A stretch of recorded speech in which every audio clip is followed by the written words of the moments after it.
거대한 우리가 통제할 수 있는 그 영역 밖에서 어마어마하게 많은 또 그런 움직임 변화들이 일어나고 있는 건데 그렇다고 하면은 지금 우리가 하려고 하는 이런 노력들 뭐 탄소 중립이라든가 이런 거는 어떤 의미가 있는지 그러게. 어떻게 생각하세요? 그 생각도 해봅시다. 지금 우리가 생각할 때 하면 그 유럽에서는 그 태양광, 뭐 예. 풍력 이런 재생에너지로 매우 전환을 많이 하고 있다. 또 최근에 호주 같은 경우는 재생에너지로 에너지 전환을 87% 달성했다. 뭐 이런 얘기가 막 나오잖아요. 맞아요. 그런데 그때 말하는 에너지라는 게 어떤 에너지인가요? 전기 에너지 있죠. 전기죠. 전기 에너지에 그렇죠. 불과해요.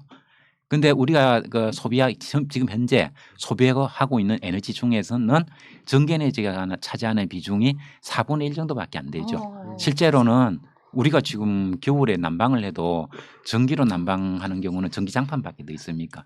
거기에 비해서 그러네. 그 방에 난방하고 하는 것은 도시가스를 맞아요. 뗀다든가 시골에 가면은 중유를 뗀다든가 이런 식으로 해서 직접 1차 에너지를 바로 떼는 거죠. 그 양이 훨씬 많거든요. 이 에너지에 대해서는 에너지 전환 얘기 지금 꺼내고 있지도 않거든요.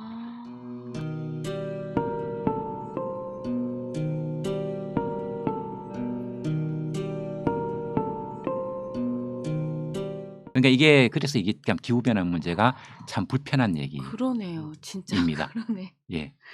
그리고 이제 그런 이야기도 많잖아요. 이게 신재생 뭐 재생에너지로 가면은 문제가 해결되느냐 예. 이런 문제. 석탄화력 뭐 안 하고 이러면은 그래서 석탄만 발전소만 없애면은 문제가 해결되는가. 예. 그래서 우리나라에서 지금 재생에너지 운동하시는 분들한테 제가 단도직입적으로 이렇게 묻습니다.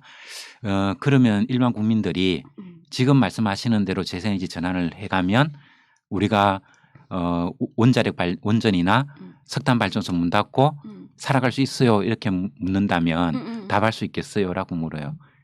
그럼 답 못하죠. 그래서 우리 국민들이 신뢰를 못한다. 그래서 대통령이 2050년까지 탄소 중립 얘기를 하려고 하면 적어도 우리나라에서 재생에너지가 얼마나 있는 건지 어떤 분야에서 얼마만큼 재생에너지를 개발할 수 있는 건지 여기에 대한 얘기를 먼저 해야 된다. 그 재생에너지에 대한 포텐셜 그리고 지금 그 태양광과 풍력을 가지고 들어오면 이거는 단속적 에너지이기 때문에 이게 추가되면 뒤에는 반드시 기저에너지가 있어야 되죠. 그렇죠. 그러면은 석탄 원전을 손을 뗄 수가 없는 거예요. 저는 그걸 옹호하는 것이 아니라 일반 국민들 입장에서 신뢰할 수 있는 답을 줘라는 얘기입니다. 그러려고 하면 바이오 에너지가 들어와야 되는 거죠. 예를 들면은 그 감자 같은 경우 있죠. 이거는 겨울철에 농사를 짓는 거예요. 유유농지 있잖아요. 그리고 옛날에 김영삼 대통령 때 그때 이미 돈을 수십조를 넣어서 우리나라 농촌에는 농지 정리 굉장히 잘 해놓았습니다.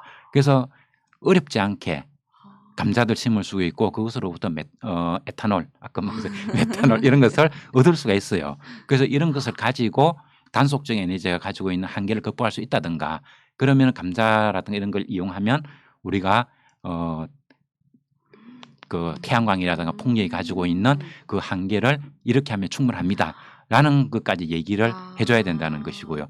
이 유럽의 몇몇 나라들은 탄소 배출이 줄어들었다. 이러면서 이제 박수를 맞아. 치고 있는데 사실 그거가 많은 부분 또 이런 식으로 어떤 이 다른 나라들 가난한 나라들의 이걸 전가하고 탄소 배출과 생태 파괴를 이렇게 외부화하는 이제 이런 비판들도 있는데 영국 같은 경우에 교토 정서가 2008년부터 시작이 되었는데 그해 영국 정부가 이런 발표를 했습니다.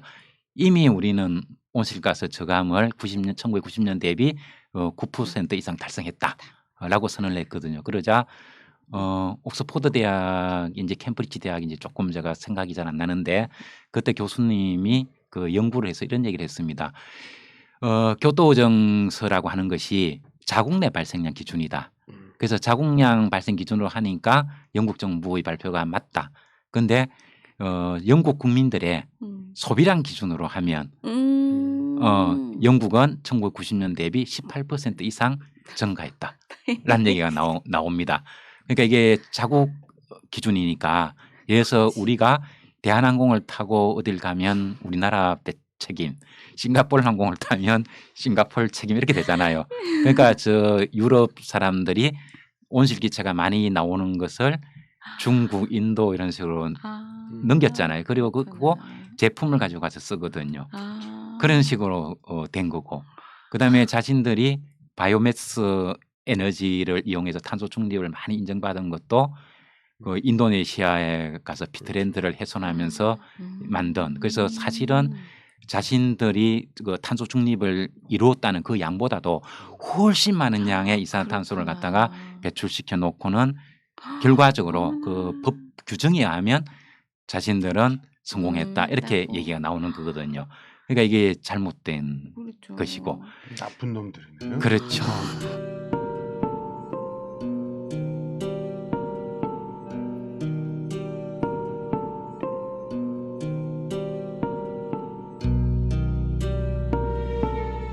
이거 팜유 태우는 것도 신재생 에너지로.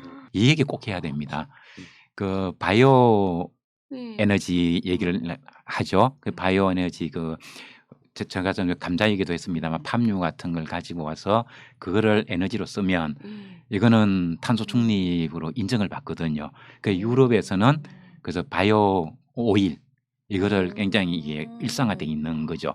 그런데 그 연료는 어디서 나올까 하면은 지금 최근에 우리나라 포스코를 포함한 우리나라 기업들 네. 그리고 우리나라 교포들 이런 분들이 동남아시아 가서 그 팜유를 얻을 수 있는 야자수 이 농장을 개척하기 위해서 일부러 산불을 내서 이게 국제적인 문제가 돼 있고 그렇거든요. 근데 지금 인도네시아가 1년 동안에 이산화탄소 배출량이 18억 톤이에요. 그 이유가 뭔가 하면 바로 유럽에서 야자수로부터 팜유를 가져가서 자신들이 이산화탄소 중립 실적을 얻기 위해서 거기에서 야자수를 키웠는데 이 야자수는 열매를 엄청나게 네. 열거든. 그러면 지력이 굉장히 좋아야 돼요. 그래서 야자수가 자라는 곳이 어디냐? 바로 열대 우림의 섭지입니다. 섭지에 물을 빼내고 거기에다가 야자수를 심는 거예요. 그러면 어떻게 됩니까? 물이 빠지니까 그게 건조화되면서 밑에 있는 퇴적된 나무들, 옛날 나무 이게 그치, 또 산소와 결합을 하면 이산화탄소가 무지무지하게 많이 나오는 거죠. 그 양이 18억 톤이에요. 18억 톤이라면 우리나라 연간 배출량이 약 3배 정도 됩니다. 인도네시아가 어떻게 그 3배를 배출할 수 있냐고 이 3배라면 유럽에서 이산화탄소 제일 많이 배출하는 3개국을 합친 것만큼 양이 되는 거예요. 그러니까 우리가 얼마나 인간이 바보 같은 짓을 하고 있는가. 그렇죠. 그래서 이걸 기후변화 대응해서 급진적인 걸 뭘 할 것이냐 이런 얘기를 하면 그레타 툰베리가 얘기를 했어요 벌써. 뭔가 하면 우리 왜 재생에너지 얘기 이거 네. 그레타 툰베리는 어떻게 따라서 비난했잖아요. 당신들 얘기하는 녹색 기술 그거 하니까 무슨 효과가 있더냐. 그러지 말고 땅 속에 있는 1년에 1억 배럴씩 캐내는 석유 그냥 버려둬라. 그렇죠. 그 정말 맞는 말이에요. 뭐 버려둘 정도는 하지 말고 새로 탐사만 안 해도 그러면 이 화석연료 양이 줄어든다는 것이 명약 간화하기 때문에 그러면 이 물자가 기하면 가격이 올라가요. 그러면 화석연료 가격이 올라가면 재생에너지가 경쟁을 갖게 되죠. 그렇지. 그런 식으로 가야 되는 것이지 지금 국제사회는 재생에너지를 막 키워가지고 이 화석연료가 더 이상 쓸모가 없어서 사라지도록 하겠다는 얘기거든요. 그 지금은 저 제3세계 국가 중에서 돈이 없어서 화석연료 못 쓰는 나라가 엄청나게 많이 있습니다. 지금 CO2 배출량의 태반을 OECD 국가들 잘 사는 나라에 75%를 다 배출하잖아요.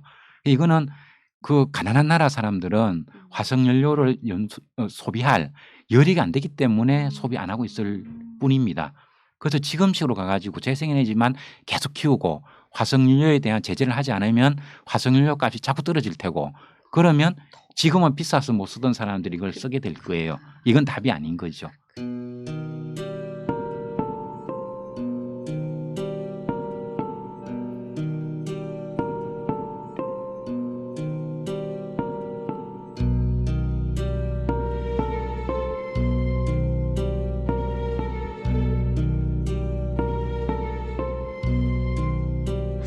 교수님 지금 뭐 에어로졸을 뿌리겠다든가 예, 바다에다 예. 뭐를 뿌리겠다든가 예.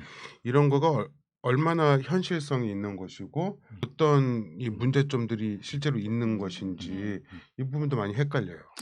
그렇죠. 이게 이제 기후공학 문제죠. 네. 근데 기후공학은 그 인위적으로 음. 기후를 조절해 보자 이런 얘기인데 음. 이것은 2012년도에 나온 오차 보고서입니까? IPCC 2012년이 오차 보고서로 기억을 하는데 그 전까지는 언급하는 자체를 불온시하고 있었습니다. 그 말은 왜냐?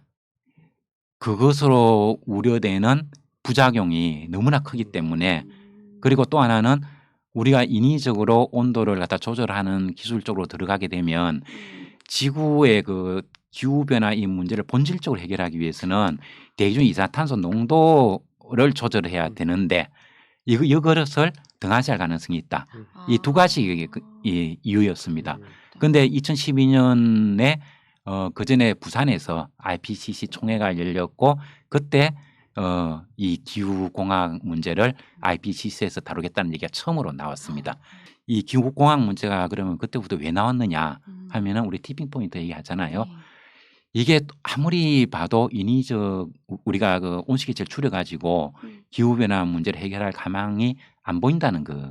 그리고 우리가 탄소 넷제로에 도달한다 손 치더라도 산업혁명 이후에 우리가 대기 중에 올려놓은 이산탄소는 1000년 이상 갑니다. 그래서 대기 중에 있는 이산탄소를 우리가 인위적으로 빨리 줄이지 않으면 문제가 있는 거죠. 그래서 이 두 가지 문제가 기후공학의 핵심적인 내용입니다.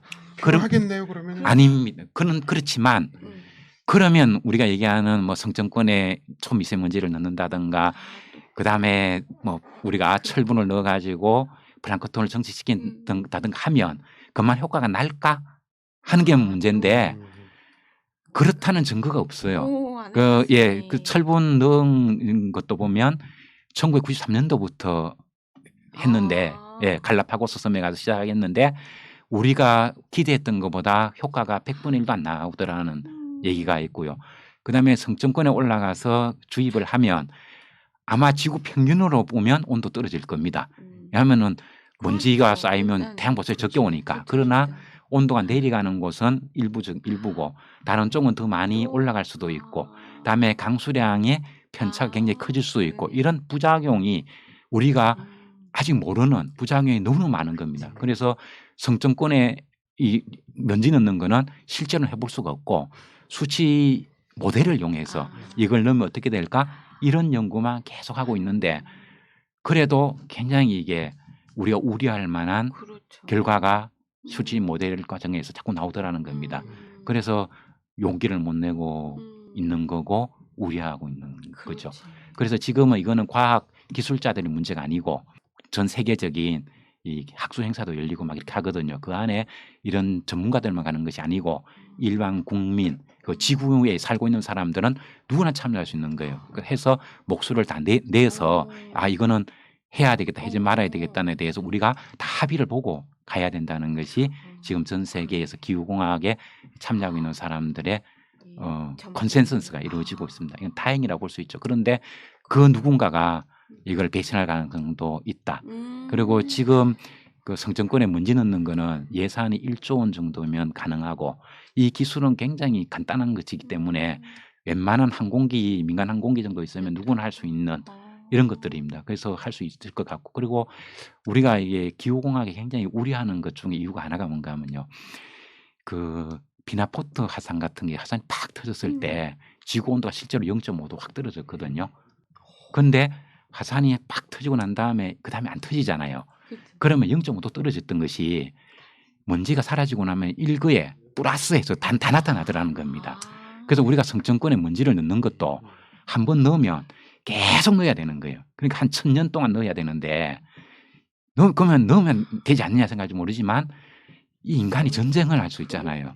1000년 동안 인간이 세계 대전을 안 일으킨 적이 없는 거예요. 그래서 우리가 한 10년 동안 하다가 안 하면 10년 동안 온도 상승이 일거에 나타나는 거예요. 그러면 그게 생태계에 주는 악영향은 상상 초월해요. 차라리 지금처럼 점진적으로 온도가 올라가야지 10년 동안 예측을 해도 그럼 큰일 나거든요. 이런 여러 가지 문제가 남아져 있습니다. 이야기를 듣다 보니 좀 걱정도 되고 과연 실천 방법이 있을까 싶은데 지금 이야기를 들어보니 우리가 당장 나가서 뭐 데모를 해야 되나 아마존에 나무를 들고 가야 되나 싶을 때 어떤 게 있을까요, 우리가? 예, 지금 우리가 그 기후 비상행동 얘기를 하고 있고 비상행동해도 이미 늦었다 이런 얘기까지 나올 정도로 이게 심각하지 않습니까? 네. 인간의 직접 조상인 호모사피엔스가 4만 년 전에 태어났거든요.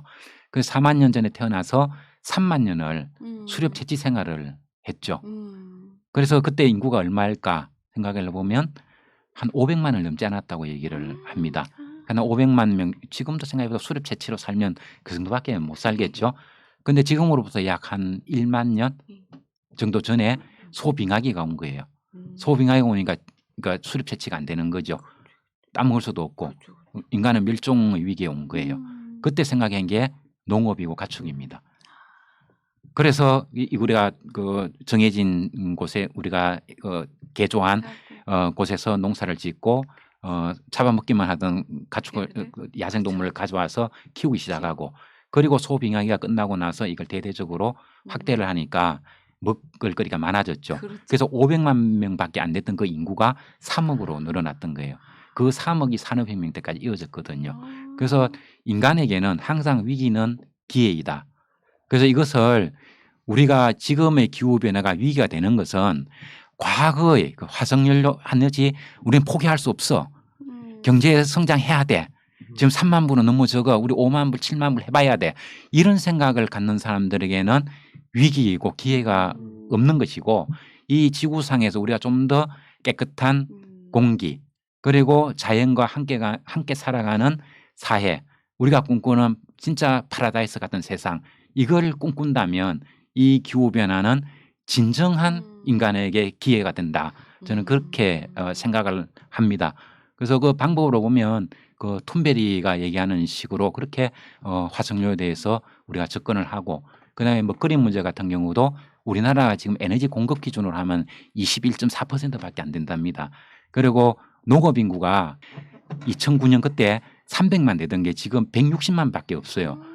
이런 식으로 가면 안 되고 우리 지역에서 우리가 먹을 거리를 좀 만들어내고 그다음에 그 무역 같은 것도 괜히 쓸데없이 자유무역해서 먼 거리 우리 거를 10,000km 넘게 보내고 10,000km 뒤에 거 가져오고 이렇게 하지 말고 마을 중심의 삶을 살고 그러면서 좀 부족한 거는 나누어서 쓰고 이런 식의 좀 더 정말 정신적으로 성숙한 그 인간다운 삶 이걸 꿈꾼다면 기후변화는 우리에게 찬스이고 하늘은 우리에게 그런 기회를 줬다 저는 그렇게 봅니다. 희망이 보이네요. 예, 살짝이요. 오늘 오랜 시간 같이 함께해 주신 우리 김혜동 선생님 오늘 수고하셨습니다. 고맙습니다. 너무 예, 고맙습니다. 감사합니다. 선생님 오늘도 진짜 많이 배웠습니다. 생각할 게 참 많은 머리가 무거워지는 것도 좀 있어요. 네. 너무 많은 이야기들이 됐고 맞아요. 그냥 내내 느끼는 건데 이것도 세계 자본들이 그런 힘들이 다 들어와 있다는 게 또 놀랍네요. 맞아요. 양파 껍질처럼 이 한 커플 한 커플 벗기면 벗길수록 또 다른 문제가 나타나고 이러기 때문에 단지 뭐 하나만 풀어서 해결될 수 있는 게 아니라 이 전반적으로 우리가 지금까지 살아왔던 방식 그리고 지금의 산업 에너지 구조 그리고 이 빈부격차 불평등의 문제 이런 것들을 싹 다 가로 고쳐야지 우리가 극복할 수 있는 문제 이게 아닌가 그런 생각이 드네요. 그렇죠. 근데 나 하나만 뭘 한다고 이게 해결이 될 수 있는 건 또 아닌 것 같아요. 시민의 힘을 단결된 시민의 힘을 보여줘야지 정부도 예. 뭐 기업들도 맞아요. 그리고 또 다른 시민들도 그렇죠. 힘을 내서 뭔가를 할 수 있을 것 네, 같습니다. 그래서 더 나은 세상으로 우리가 나아갈 수 있을 것 같아요. 아까는 우울했는데 이나님 말씀 듣고 보니까 힘이 납니다. 힘이 아주 그냥 우리가 뭔가를 할 수 있을 것 같아요.